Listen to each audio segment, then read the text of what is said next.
Osiris.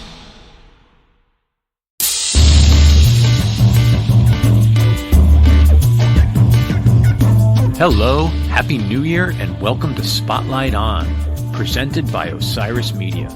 I'm your host, Lawrence Peryer.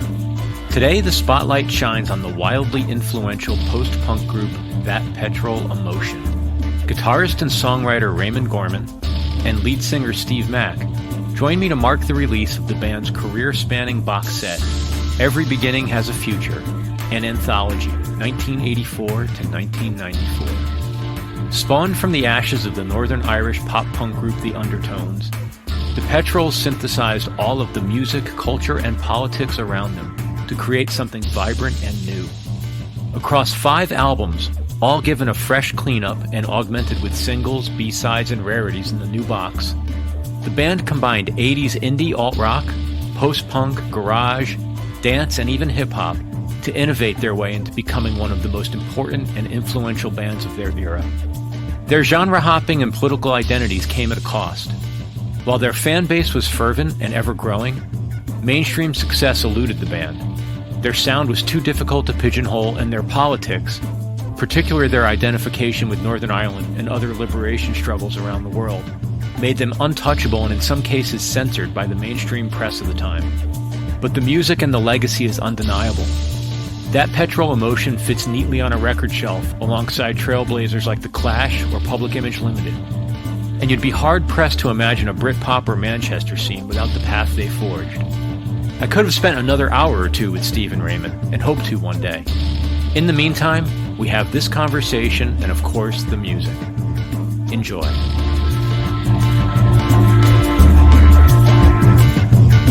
I don't want to do like a linear take me through every step of the way discussion with you guys. I think you've done that. And I think the essay in the box set does a really good job of recapping the story. And I'd rather just probe some other things with you. So I hope that's okay. Yes, great. Whatever you want. But it's funny that you use the word nervous, because that's not a word I would ever think of in relation to your band. You guys always exuded a lot of confidence. It's a funny word to hear you use in relation to the Petrols or in relation to your work. Manic, for sure. Manic is the best word. Like, you guys nailed it the first time out. That is the best word. But I don't think of you as having been nervous. Were you nervous?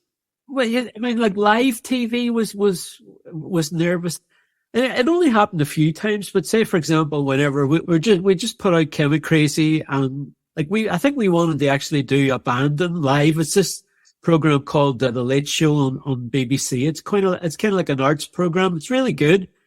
And I thought we should have done Abandon because everybody would have been loose. It would have been fantastic. But our manager insisted that we do Sensitized. And the thing about it was that was a song that came together in the studio, and we haven't really played it live. I mean, once we played it, 10 times live, it was great. But to do that live, and it was all backing vocals, and you're really a little bit unsure. That's what I mean by nervous. Do you know what I mean? When you're not sort of totally in command. Whereas, like, the first time that we were on British TV, was a program called The Tube, and it's one of the best things we've ever done. It's just fantastic. People still talk about it to this day. It's one of the kind of defining pieces of footage of the band. And it is live in front of the studio audience as well. There's no chance to muck up. I would say that we were always a very passionate band, and that right before we would go on, I mean, Raymond and I were losing our minds.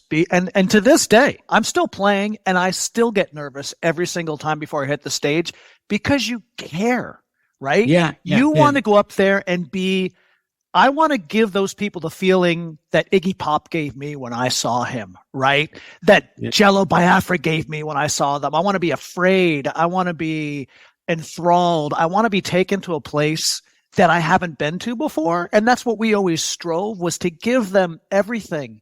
And we did. I mean, like, if you ever came backstage to see us afterwards, we were awful because there was nothing left. I mean, we were just exhausted. Like lying on the floor. Yeah. Like everybody lying on the floor. Towels over their heads. That's why we used to wear these hideous shorts for a while. And it's like, it looks bad now, looking back. But at the time, we used to you lose half a stone in sweat on stage because it was intense. I remember a guy said to me one time, even your sound checks are intense. And it's true because we could never do that thing of being a bit laid back. I mean, it's better now. Like the band that we have at the minute now, the Everlasting Yeah, that's a lot more laid back. But even the first time that we played live in the Everlasting Yeah, because I was doing most of the singing, I almost had a conniption fit in the morning thinking about it. And I really worked myself up. And then literally I had to sit and do like deep breathing for about an hour and get myself centered again. And then, of course, we walked on stage and nobody had seen us play for ages. So there was just this warmth and love from the crowd, who'd followed the Petrols. Now they're coming to see us. And I just lifted me up and I thought, well, what am I worried about, John? Playing in front of people who like your music. It's not going to be a fight. They're going to be into what you're doing. Just bloody relax. Yeah, you passed the audition. Yeah. But I mean, think about, like, did you ever see a bad Gang of Four show? No, they were always transcendent, right? And that's who we held up as our heroes. We want to be as good as the people we saw, right? And it demanded absolute dedication and focus, right? And so that's why we were always that way, and we always exploded on stage because we were trying to, right? It's true. Even from the early days, I mean, it was always unspoken as well. There was just a belief that we were going to succeed. I mean, failure was just not an option. I mean, you had John O'Neill at the beginning, who's one of the most pessimistic people either, who tried to bet me that our second record wouldn't sell anything. It was his song. So you can imagine you're up against that. But still, like when we didn't have a deal or anything, we just always thought it's a matter of time. Look, we'll keep going. We're doing really well. We're doing all the right things. This is going to work. When we came out at a really interesting time in the British music scene. There was a real lull going on. Like the most exciting thing you could see would be like, a goth band bathed in fog going, oh. And that was all fun and stuff. But we got up there and just started blowing people off stage, right? And when I started stage diving in pubs, people were like, what is going on, right? And we just came up with this 2-guitar and Kieran just beating the crap out of the drums and me jumping on people's heads. And we just threw people off guard. They expected Jimmy Jimmy, and they got Flesh Print, first song, just bam, a haymaker right in the side of the head. It was just great because people were just like, finally, right? This is so great. This is what we've been waiting for. It was funny, yeah. Definitely the scene was there was a real lack of energy. I remember thinking, jeepers, it was a real kind of hangover, sort of post-punk hangover, like that second wave of great post-punk bands we really like Gang of Four, Magazine, all these people, they're all long gone. And a lot of the guitar bands all had a lot of pedals as well, especially like kind of delay and chorus, which I really hated. Thank you, Edge. I think like one of the things we wanted to remind people, why punk had happened in the first place. And it's just more like a kind of attack of sort of like the way Dr. Feelgood seemed in 1975, when people were into Yes and Genesis and stuff. You get this. I remember hearing Dr. Feelgood for the first time. And at the time, I really liked bands like the Sensational Alex Harvey Band. And I even liked this band called Bebop Deluxe. And they had the most over-the-top production. What do you call that guy that did Queen? Oh, Roy Thomas Baker. Yeah, Roy Thomas Baker. So he did the Bebop Deluxe record. And if you look, and then the first side of this record called Futurama, it is fantastic. I still love it. And obviously it's one of my teenage records as well. But I mean, if you hear Dr. Feelgood in comparison to that, it's stripped down. There's no fills in the drums. There's no guitar solos. It's just like attack, it's like Wilco giving it the attack. And I think we had something of that. Just back to basics again, but just good, short, sharp songs. Do you remember, Steve, we had to tell people, you'd come on stage, everybody be sitting around the floor. I remember being like, get up. But the first... Those polite British audiences. Well, it was getting back to the kind of hippie time again, where people would sit on the floor and you'd listen to your... I'm trying to remember what kind of bands were around that time. Yeah, it was a weird time. It's sort of post-New Romantics even. Like, it was a weird... Steve used the word lull, and it is. When I was going back to some of the early, even press material about the band and the early V2 and that era, it was a weird time. It was this weird void. It was like there was Duran Duran. They sucked all the air out of like the mainstream pop, and then the the street level stuff, it seemed like there was just this real confusion around what was rock music going to be next. It was only really in rock music, I was saying, because, you know, like I would have been listening to a lot of like early hip hop and electro and stuff that I still really like. So a lot of guitar bands were not on my radar anymore. I think there was only, like, I remember John, he really liked Dream Syndicate. You know, I had that, like, we really liked that single, Tell Me When It's Over. And John says that inspired him to write Keen. So, you know, that was one of the few kind of guitar records. It would always have been American bands as well. I don't think there was any real British bands that I was that keen on anymore. A lot of my favorites are all broken up, like Buzzcocks had broken up, Magazine had broken up, Joy Division were now New Order. I say New Order were one of the few sort of bands that I loved at that time. They were able to transition really well. They really were. It was funny, you know, going back and reading a bunch of old stuff. There's a Robert Christgau quote. He was reviewing Manic Pop Thrill, and by the way, he gave it an A-, which is good. That's still room for improvement. A-, you know, you can still, but he called you guys a professional Irish garage band, and I love the word professional. Like it's like they're highly capable. Well, I think there's something in that, you know, because I remember when I was actually in the band with John and Damien. And I was always impressed by their work rate, you know, because I had tried for years to get the people to be in a band, and it was always the same. You know, we'd be in the pub and be like, yeah, we're going to start the band. We're going to be like this. We're going to be like the New York Dolls. We're going to do this. Right. We'll meet tomorrow and we'll play, and then nobody will turn up. You know what I mean? That happened to me so many times. So when I met like John and Damien, I thought, you know, I already knew, I'd seen the Undertones. You think, well, that's professional already. Do you know what I mean? Okay, it is. I think that's pretty good. The Undertones were a professional garage band as well, garage rock, because they really thought about doing a show and doing the set list and stuff. So we learned all these things very, very quickly from them. I mean, the band I was in before, the Petrols band McClellan, I joined them, and they were already been going for a while, but I was a little bit older and stuff, and I kind of got them into a bit better shape because they were just lacking a bit of discipline.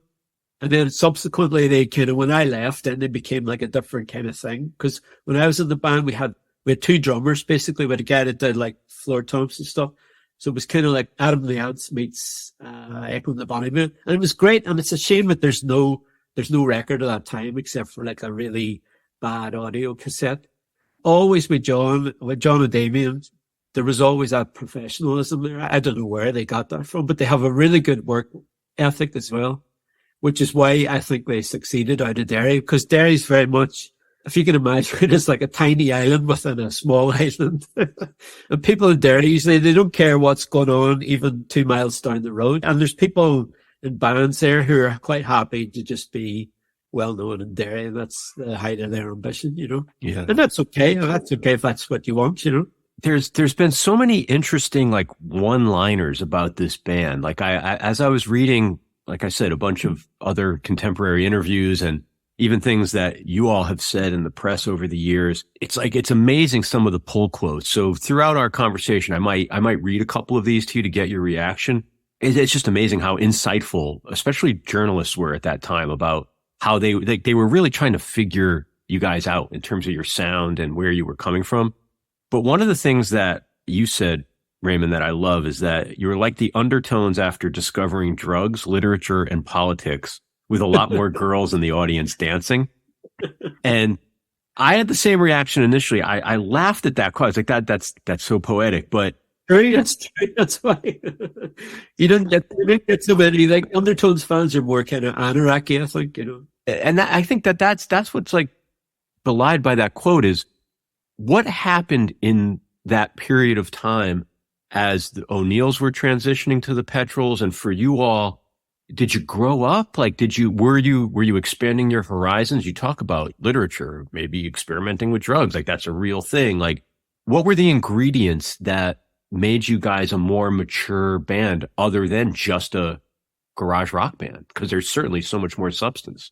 Yeah. So when we started, Damien was actually in London. He wasn't there at the beginning. So it was John, O'Neill, and myself. The Undertones had broken up. At the time, I couldn't really appreciate it, but I can appreciate it now. He was feeling pretty down. and he wasn't feeling very inspired and stuff. But we got together, just like a fan's love of music. Basically, we would start meeting up, and then we just play records all the time and talk about records and books and films, and be drinking, of course.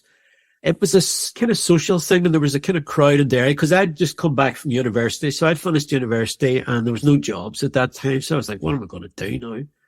And so we started doing this kind of club night, John and myself and this other friend, Mickey Rooney. And we basically pulled our record collections. We started playing, and it was a real kind of broad church. It was like usually you go out on a Friday night in Derry, and at that time it would have been like top 40. And the DJ would be talking on the mic in this kind of fake American accent, and that's kind of what it was like. And then we turned up and we didn't talk at all. We didn't have a mic for talking. We just played the music, and we would play everything. We'd obviously played more sort of obtuse stuff and more out there stuff in the early times. But, it was to get everybody out dancing and to get a vibe going. And very quickly, we got a whole scene going. I mean, you're talking about maybe 100 people at most. It wasn't a big thing. But, those people were so passionate about that club, and nobody missed it, and if you heard a record, if we played a record, everybody would go out and get it. And it was just brilliant because it brought everybody together. And, because a lot of people were stuck in certain categories, they don't move out of like indie pop or whatever. They don't know anything about black music. So we're playing everything, and we get criticized for it as well because certain people are very conservative there and they didn't want to know. So John starts getting excited again. So he gets me on board to start writing songs again. But as well as music, we're talking about books all the time as well. And books became a big thing in the Petrols. Everybody in the band would read, especially when we were on tour, and books would get passed around and we'd have discussions and arguments or whatever about different books. We had a tour library on the bus, right? And we would each bring like 4 or 5 books and swap them around. And so I'm bringing all my Gore Vidal, American history, and then we're going through the canon, right? And we're just Kurt Vonnegut, John Dos Passos, White Noise, Don DeLillo. I can't remember. John Irving. John Irving is a big favorite around that time, actually. Really good. Up until Owen Meany, he was fantastic. Yeah, so we were passionate about those things. I mean, 3 of us in the band were university educated as well. I mean, John and Damien, they're self-taught.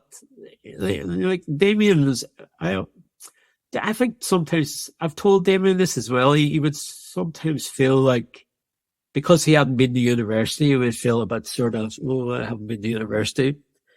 But, they're both very smart guys in their own way, and just look at their lyrics. I mean, Damon's always slagging off his lyrics, but he writes good lyrics when he puts his mind to it. It's just, I think he finds it quite a chore. Let's not forget that the Undertones, before they became the Undertones, right? They had been basically a family band. There are more O'Neill brothers, right? And the only reason Damien was allowed to join originally is because he saved his money and he was the only one who had an amplifier. So even though he was the youngest brother, he got put in and one of the brothers got kicked out.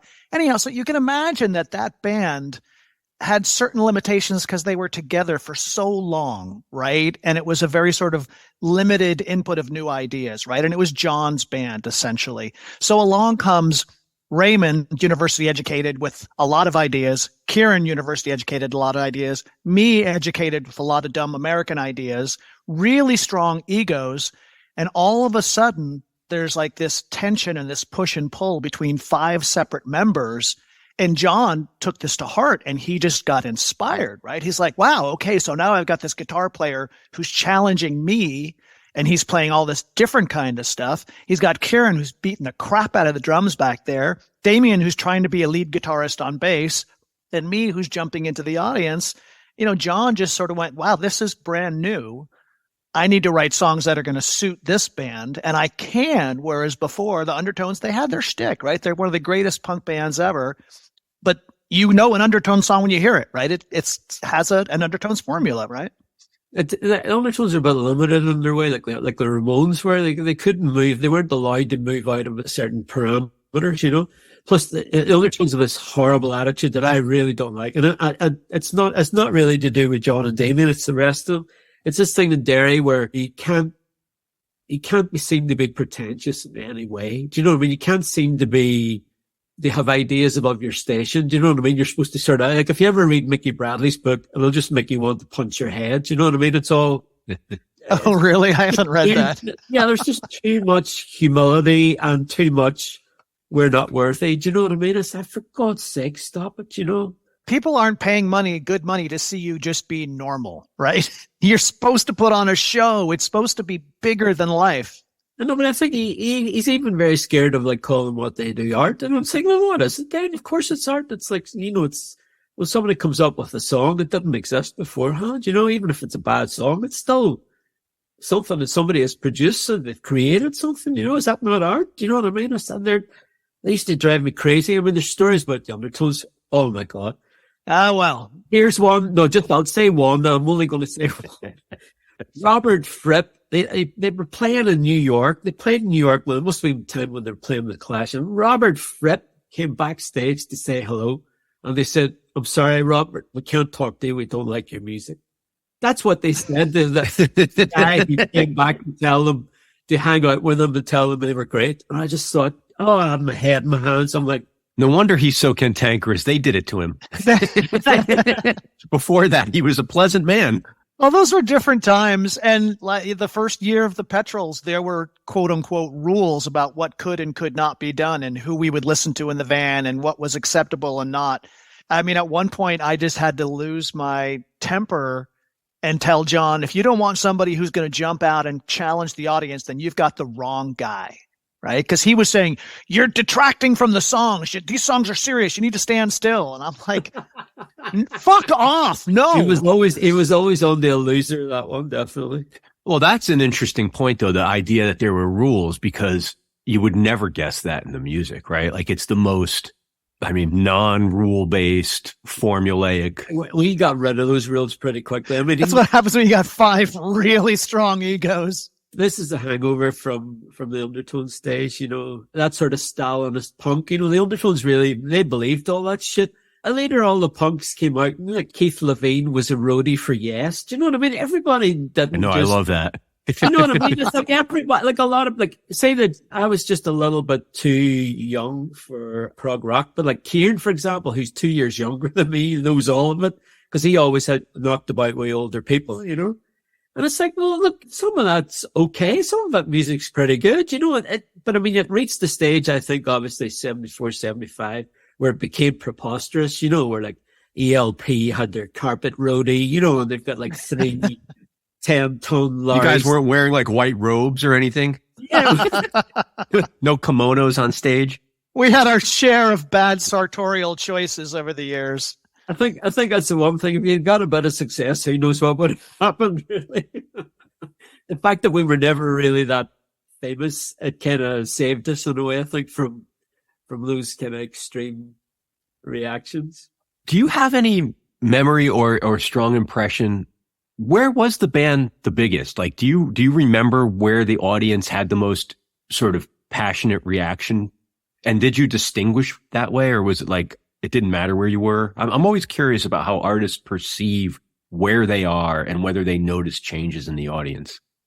There are several points in our career where, for me personally, I realized that things were changing, right? That we were graduating to the next level. I remember in particular playing the Metro in Chicago. So many of my favorite bands came from there. Walking out on that stage and seeing Chicago just go nuts for us, it was just like I went weak at the knees. And then later on, after the show, REM came backstage to talk with us. And Peter Buck said, "Hey, we're playing Babel every night before we go on." And I was just like, my head was exploding, right? We had all loved REM since their first record, right? Yeah. The EP. And now here we are sitting talking to these guys. That was incredible. Playing New York at the New Music Seminar at what used to be the Ritz, and the place is just packed and going nuts. I mean, like, we were always popular in urban centers, right? So any big urban center that had a rich college radio format, we'd be huge there.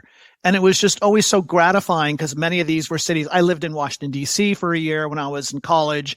Going there and playing the 930 Club was just like a coronation for me. I felt so great playing there and seeing some of the DC scene stirrers that I recognized in the audience going, I can't believe they're here to see my band. This is the greatest thing ever, right? We also had a big following in France. We had a big following in Holland. Basically, anybody that we put the work in, anywhere that we toured, we would have a significant following at a club level there. So it was just fabulous every time we'd hit one of those big towns, playing the Milky Way in Amsterdam, right? Playing the Pigalle in Paris. These are just classic moments that I'll never forget. Yeah, I would get the sense that if you barnstormed through a town, you were going to leave believers in your wake. Yeah, definitely. Yeah. It's funny Steve mentioned that Chicago gig. There's very few, obviously, I can remember vividly that we've done, but I think I have a real strong memory of that one. Because I remember we were just on fire and we walked on and there was a great response already. So you respond to that and you just get more.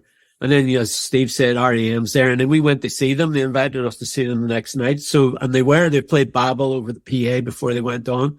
They had started to do, auditoriums, maybe, 15,000. They had kind of gone up because I had loved the first two REM records in particular. And when I came to London, they were the first band I saw in London. Then, they would take them years before they came to Ireland. They were never going to come to Derry, that's for sure. So to see them was a real affirmation of, so it's funny, what we were saying earlier about there was nothing really around at that time, like REM were the band, 84, 85, 86, 87. So to get their validation, that was tremendous, and then it was, as Steve will tell you, you're rubbing shoulders with all the people who you loved growing up. I had Pete Shelley's telephone number. We played with Iggy Pop. We met Iggy Pop. He was so nice. He's the complete opposite of what you thought. Met Arthur Lee and supported him with the band that I had after the Petrols. Met Television and Tom Verlaine was a dick. So I've met nearly all of the people that I loved. So it's incredible. We'll be back with more Spotlight On, presented by Osiris Media after this break. And now, back to Spotlight On. One of the other quotes was that the New York Times said that you guys were like a youthful Rolling Stones crossed with a revved up television. And again, it's the kind of quote, you read it, you could pass right by it. But if you stop and think about it for a minute, it's like, yeah, that's actually pretty fucking good. That guy earned his check for copywriting that day. I wanted to ask a couple of other music related questions before I think we'd be remiss if we don't have a politics discussion or we'd be missing a big part of the Petrols canon if we don't do that. But first of all, we're talking on the occasion of this new anthology, this box set that's come out. One of the lines that's in all of the copy about it is that it says it was done in cooperation with the band. And I wonder what that means in practice. Like going through the packaging, there's, first of all, the music itself, there's so much that was collected, right? Assembled, we could do an hour or two just on some of the remixes that are on there. It's phenomenal. I think that's where you really get some of the diversity in the music, right? You get a lot of the house and the hip hop influence, especially as you get a little later on. There's a lot of cool photographs and ephemera in the booklet. Who's sort of the band historian and who was what were your contributions to the actual release? Basically, Damien and I kind of got everything together for the booklet. Obviously, we worked with this guy called Tony Lyon, who he put everything together. He did all the artwork and stuff. So we worked in tandem with him. And as it turns out, he knew Damien's wife. He was at college with her. They knew each other very well. So it made things very easy from the beginning. So he lives down on the coast, but he'd come up to London 2-3 times and we would go through stuff. So it was stuff that, Damien's a good archivist. Damien, I think all the best photographs on the booklet are all Damien's personal photographs. Mm. I'm the audio archivist, so I'm the one who had to dig up all of these rare things that we didn't even have digital versions of. So I'm having to digitize off of 7 inches and things. Steve's always been sort of technical expert in audio, getting the audio as good as possible. And as he says, checking things down. It was a kind of labor of love. I mean, it took a while. It didn't come together so quickly. There were a lot of kind of really good happy accidents. For example, the guy who did the sleeve notes, John Harris. That came through Phil Wilson from the June Brides, his wife. She's a local councillor. And so obviously John Harris started off in music journalism, NME and Guardian, and then he does more political stuff now. We had no contact with him, but we knew from his Twitter, he had a picture of the Glasses photograph from Babel on his Twitter feed.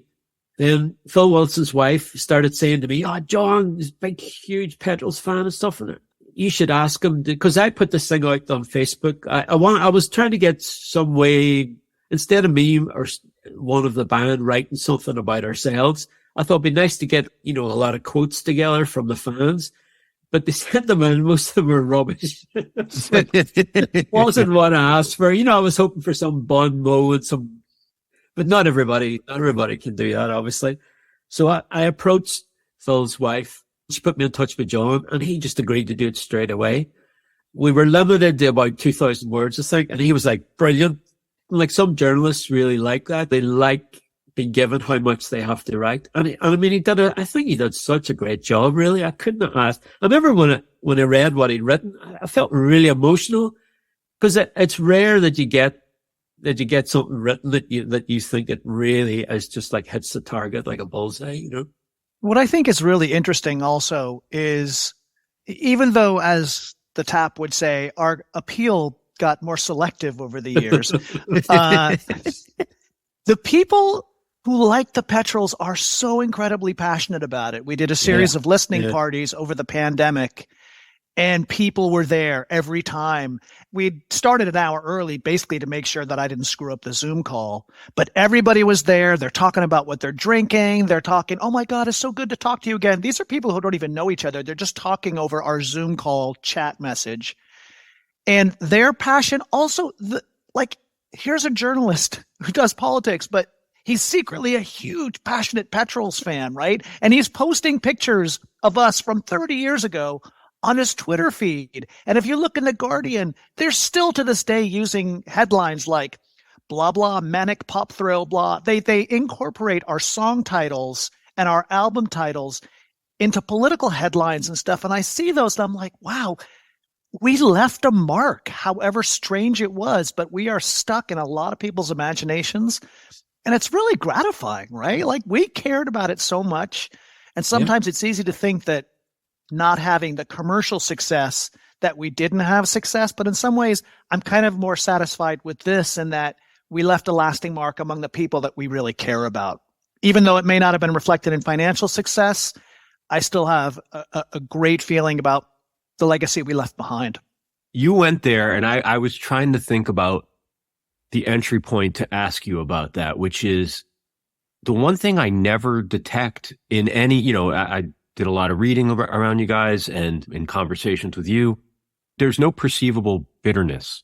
There's this thread that's sort of attached to the Petrols of like, it was always about almost. And a lot of the writing in retrospect is about how didn't get their due, ahead of their time. It's that thing of like, you talked about the New York Dolls, same thing, like wildly influential. But there's a whole bunch of bands like that. Big Star would be one. These bands that their influence and their impact and their notoriety are bigger than their commercial success. Yet you don't key in on the downsides of being like almost having the thing. It's really amazing to hear you talk about the joy in the thing you did have, not the anger or bitterness about what you didn't have. The miracle of time, right? If you had talked to us in the mid-90s, it would have been a different story, Lawrence. Very fair. There's an underlying bitterness there. Of course, there is a little bit, but as you say, as you get older, that has to recede, and you have to look at it in a different way. I said to somebody recently, I'd rather have been in the Petrols and have 10 years of what most people would consider a success without actual proper commercial success. We were going for 10 years. We made 5 studio records, 2 live records. I mean, I couldn't believe how many songs were on the box set, actually. I thought, crazy. Wow, we did all that. That is crazy amount of work, really. And both Steve and I would say we didn't work hard enough either. Do you know what I mean? So that's interesting. I'd rather have done 10 years like that than have 18 months with a worldwide hit. And then after 18 months, you're sitting in your house and it's all gone. And how do you cope with having that level of success? What would that do to a person? Do you know what I mean? So you have to think, well, it's worked out. We're all still alive. We're all still friends. You know, how many bands can you say that for? You know, when we get together, there's something like Kieran always says this, whenever we get together, there's an energy of the five of us, or even the four of us sometimes. When the five of us are together, it's the Petrols, and it's more exciting than your normal life. There's an intensity there, but there's a real joy there as well. So I think I have so many memories of being on stage and being so in the music that it's like being in the furnace of the moment. You don't get that from anything else, and you can't pay for it. You know what I mean? So you get that. That's what it's all about. As Steve said, you know, all we were trying to do at the beginning was you're trying to emulate your heroes. Nobody was sitting down going, "Oh yeah, well we've got to have another one in that territory, boys." You know, it's like, it's just not the way it works. You know, I mean, I remember when we had to go away and write hits, and I thought, well, if I sit down to write a hit, it's not going to come. Because, or else it'll be shit, you know, or it'll be very obvious or something. So you try and do something that's like one of my heroes who were famous, you know, and had top 10 hit, maybe that'll work. And, you know, that was the kind of closest I got to that. But the thing about it is, I think anybody who listens to our music, you might not get it straight away, but I think if you persevere with it, it'll be with you forever. You know, I made a playlist of the singles. I came at the catalog a few different ways, because I wanted to experience it a few different ways to bring some different contexts to the experience. And so one of the ways I approached it was just listening to the singles. It's incredible how there's, you know, I don't know, it's called 8 to 12 singles, maybe more, maybe whatever, you know, generally around a dozen or so. When they're isolated away from the albums that way, it's like, oh my God, this greatest hits album is insane. But it's also like, it's just left to center. You're like, oh, why wasn't this the most massive hit in the world? It's like, oh yeah, because it's like, it's a little noisy. It's a little edgy. It's a little dissonant. It's a little like whatever. And there's no negative connotation that I bring to any of those words. It's just, it's not played straight. And I think that's the thing that's, to me, is really sort of exciting and what brings more of the longevity to it, because it's not incredibly dated. There's some production stuff that you can mark as a sound of the 80s, but not terribly so. Certainly not stuff that's, you know, all back in vogue now that you hear in music. But last question about music before we pivot to the conversation about politics, which is what role did like noise play in your music, and like the introduction of that element, of that sort of left of center element? Did you intentionally dirty up your sound? Did you say, you know what, this is too poppy, we need to make it less pretty? Or was it just the organic way you created? How intentional were you about the sound?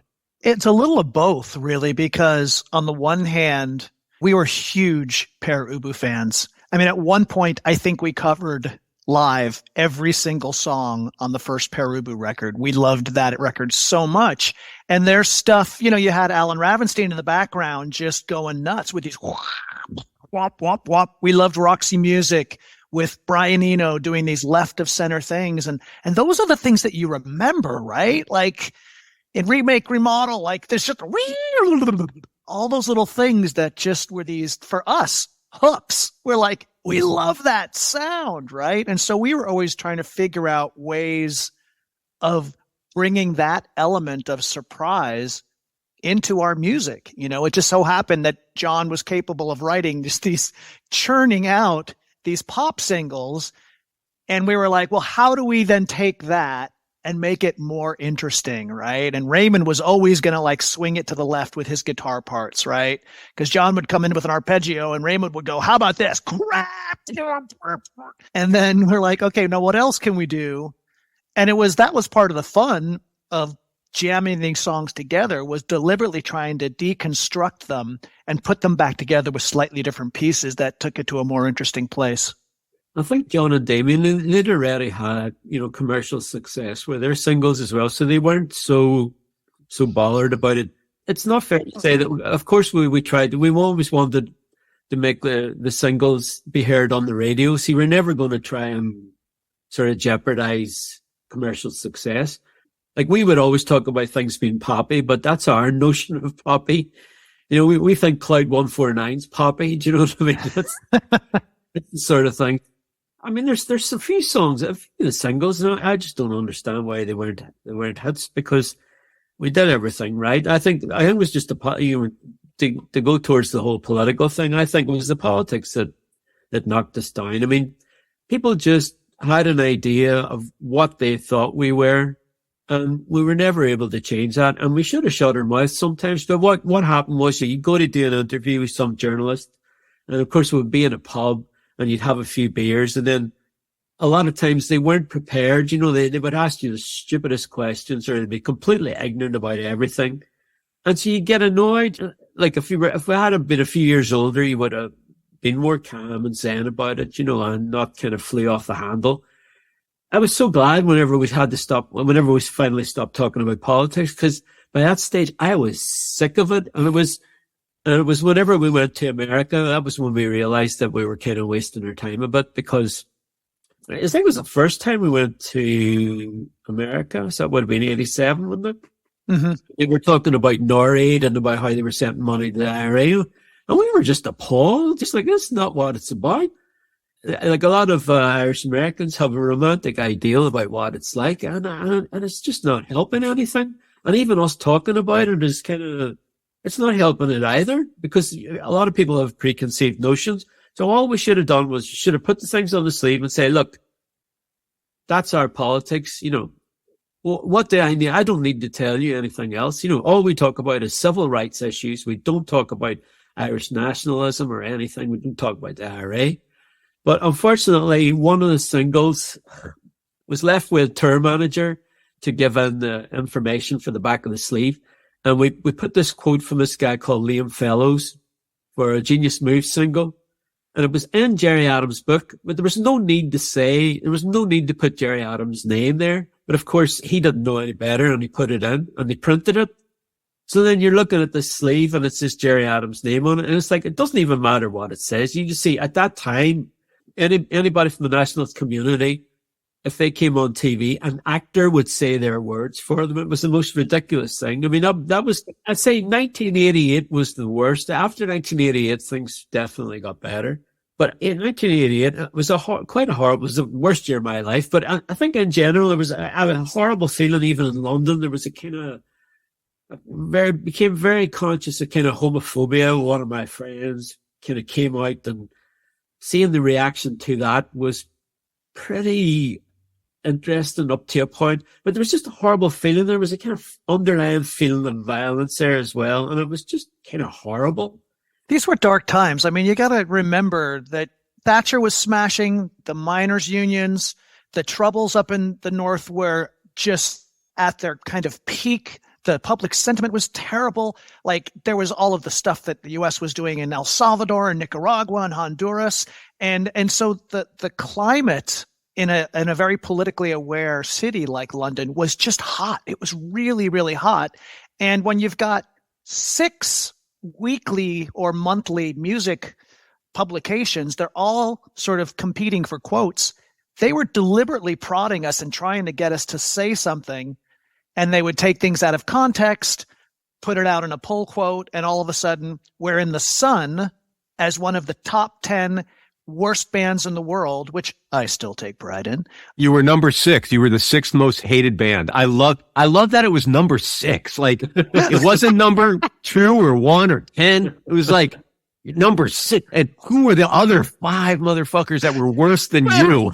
It's the only time we made the top 10, right? We have to take some pride in that. It was such a Petrols thing to be the number 6 most hated band. It was really funny because, like, literally the next year, the '89, if you remember, like the Berlin Wall came down. Things really kind of loosened up, because I think it couldn't have gone any worse. Actually, it was just, and I mean, I kind of feel like out here at the minute. I think we're over the worst. Maybe you feel that in America, but there's still a threat. I'm not saying we're back on safe territory again, but I think things are not as bad as I thought they were going to be a few years ago. We've lived through these times already. We've seen how times can change quite quickly. I'm hoping that, and I'm being really optimistic about that, if we can get past this horrible kind of stage that we're at now. Well, everything's completely binary. Do you know what I mean? There's no middle ground. There's no consensus. There's no subtlety in what people say. Do you know? There's no nuance. That's the word I'm looking for. Yeah. And by the way, that's where all the interesting things happen, right? That's where the more interesting art's created, the more interesting thought happens. Yeah. Mm-hmm. It's interesting also if you talk to, I hate to use this phrase, but if you talk to younger people, or if you talk to Americans in particular who have only visited London in, say, the last 20 years, in my memory, going to London in the 90s, it was almost grayscale or black and white. It started to really become Technicolor around like maybe the drum and bass scene or at the Blue Note, or like it started to become the London it is now.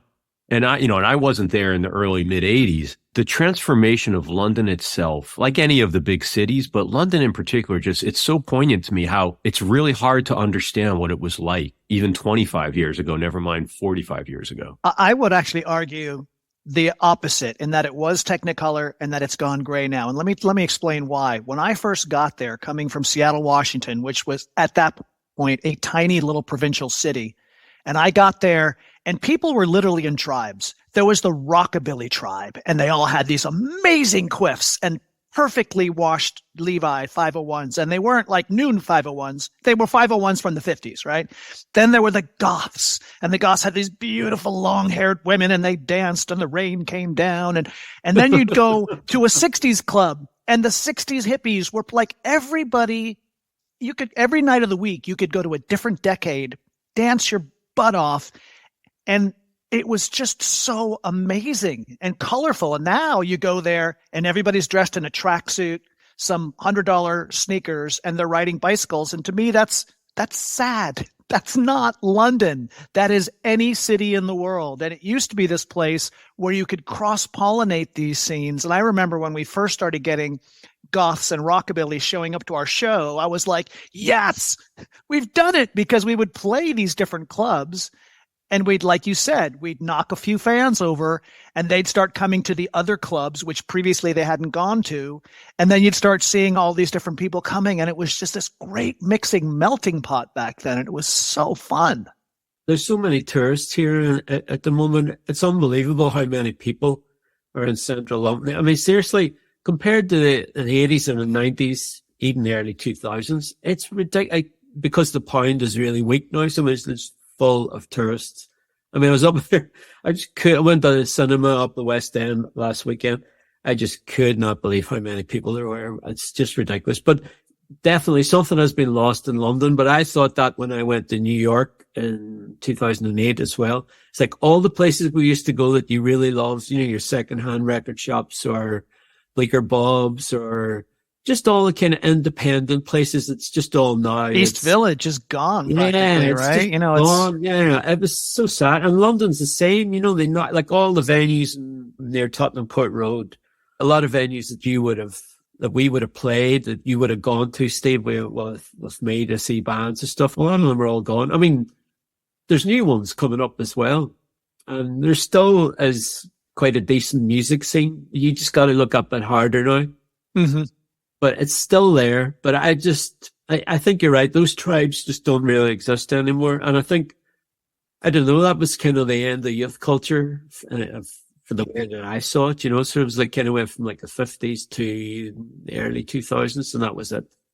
Whereas we used to be, you would rebel, like probably our generation, we all rebelled in certain ways, whereas the kids now are all introverted. Everything's going in instead of going out. That's my theory. I guess my only other question along those lines was the role of music in the culture and the intersection you all lived at of politics, music, and the different genres. I think something that's interesting about music now is I do feel like there's been more of an obliteration of genre since the mid-late 90s. I find that exciting about music. Like a guitar band can have a beat or it can have electronics in it. And I think of Beck as sort of a primordial version of that, right? Like he brought together the hippies and the skate kids and the hip hop kids and the folk kids. Like I appreciate that. But music's role in the greater culture does seem diminished, despite the fact that music is everywhere now. And I wonder, like, how do you think about that? Is it in your consciousness at all? Does it concern you? I have to admit that I'm just an old man now, right? And so anything that I'm going to come out with is just sound like me waving my fist at the kids, right? Get off my lawn. But I do feel that something very, very important has been lost, in that music was something. It was one way that we had a shared experience, the way we experienced music and the way we went together to see a show. And you would feel like the world was a better place because we are all here and we are watching the Gang of Four. And this is the best night of all of our lives. And we can all talk about it for the next month, right? But you'll shut up during the gig. You'll shut up during the gig. You won't talk through the gig like they do now. That's the difference. Yeah. And you won't be like holding your camera up to prove you were there, right? It's like, put that shit away and just lose yourself in the music.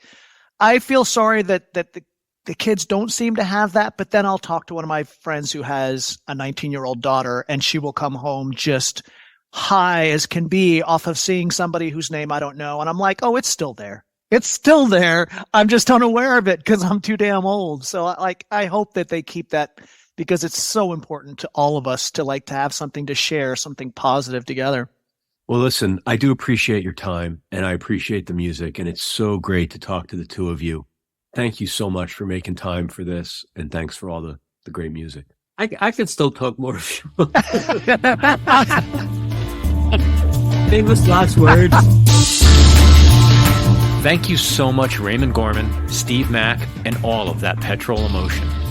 As always, thank you for listening to Spotlight On, which is presented by Osiris Media.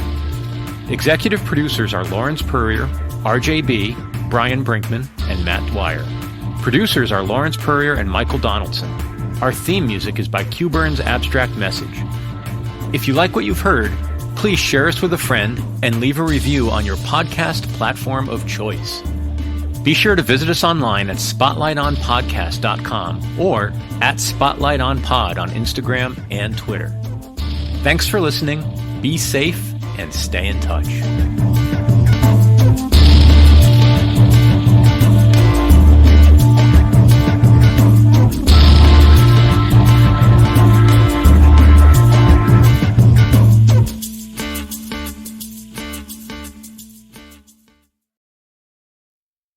Osiris.